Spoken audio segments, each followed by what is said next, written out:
Welcome once again. तो दोस्तों चलते हैं हम आज के अपने नेक्स्ट क्वेश्चन में। पिछले कुछ क्वेश्चन को हमने ऑलरेडी डिस्कस कर चुका है, तो आज का हमारा क्वेश्चन नंबर है 10। क्वेश्चन नंबर 10 में क्या कहा गया है? Prove that the points -6 and 10, -4, 6 and 3, -8 are collinear. इनको हमें कोलिनियर प्रूव करना है। कोलिनियर का मतलब होता है यानी एक ही लाइन में प्रूव करना है।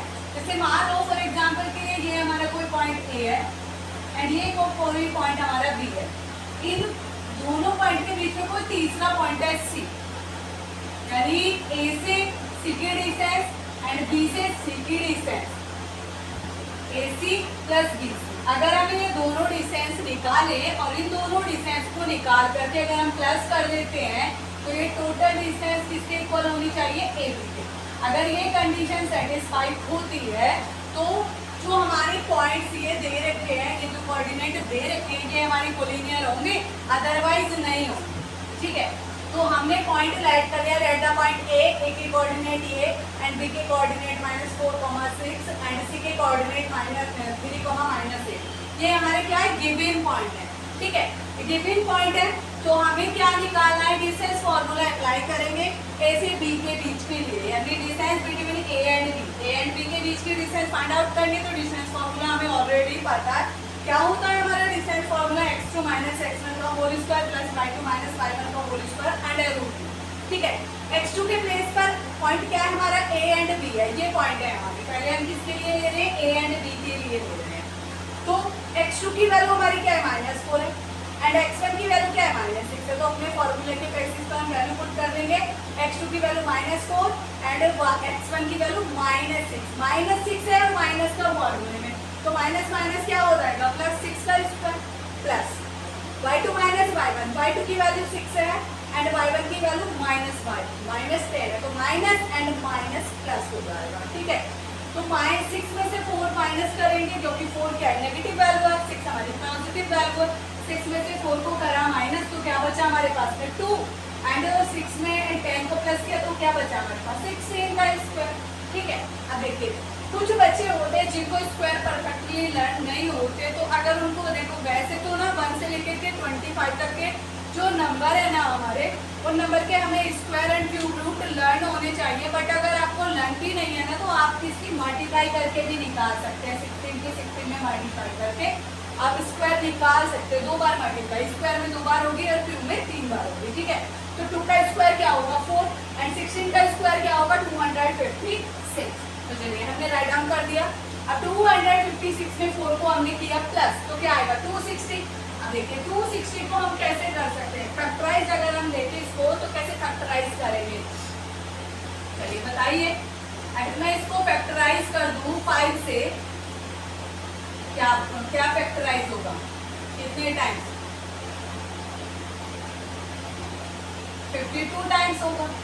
ठीक है, अभी तो हमें इससे कोई फैक्टर नहीं मिलना है ना, नहीं मिलना ना, तो इसको और फैक्टराइज कर दो। और कैसे लिख सकते हैं? 5 × 13 × 4।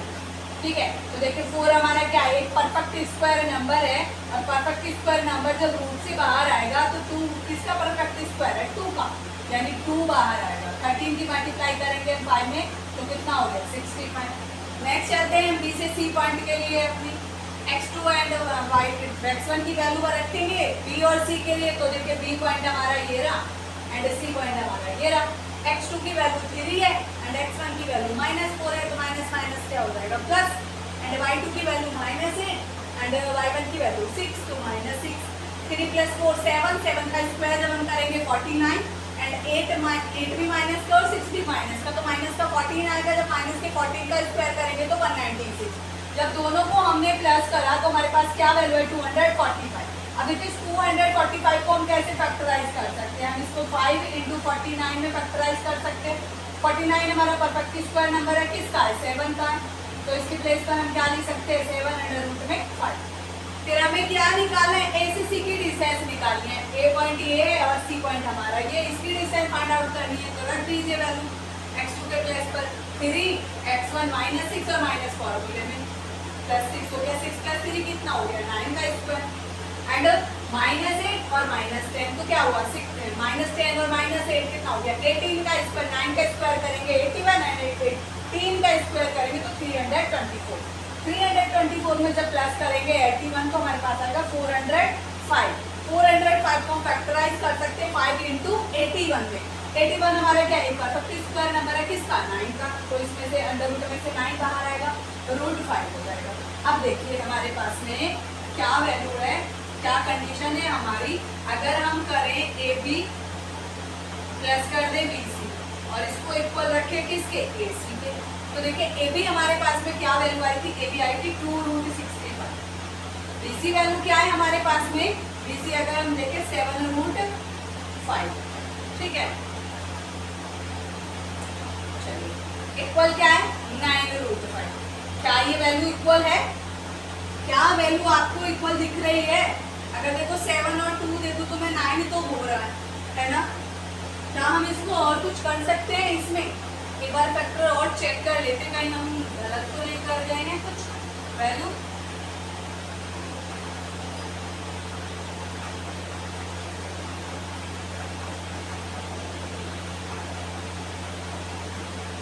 इतना ही आ रहा है तो वैल्यू तो इक्वल नहीं आ रही है। जब वैल्यू इक्वल नहीं है तो हम क्या कह सकते हैं, डज नॉट इक्वल टू, तो हम कह सकते हैं हेंस